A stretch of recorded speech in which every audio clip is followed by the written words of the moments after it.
Mr. Speaker, I rise today in defense of the Second Amendment and in honor of Roger Teedy, a freedom-loving American, gun store owner, and Kansan who's been deeply wronged by President Biden's politicized, weaponized Bureau of Alcohol, Tobacco, Firearms, and Explosives.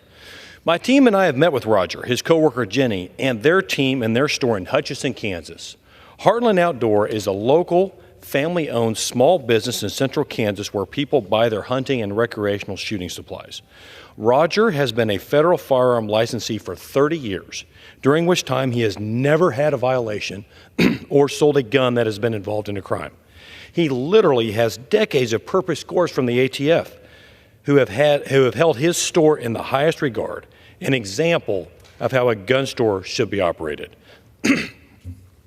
On ATF's, on ATF's most recent visit to Roger's store, however, agents found minor, unwillful, debatable issues, which they called willful, serious violations. As a result, the ATF revoked Roger's license to sell firearms and effectively took his livelihood away. Sadly, this story is not unique.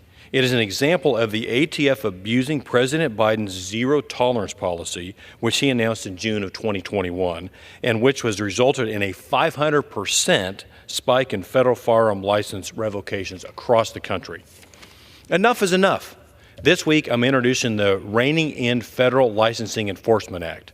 The Rifle Act will hold the ATF accountable, establish separate categories for minor and serious violations, clarify the word willful as it applies to violations, and create an appeals process for individuals whose licenses were revoked on or after President Biden's zero-tolerance policy went into effect.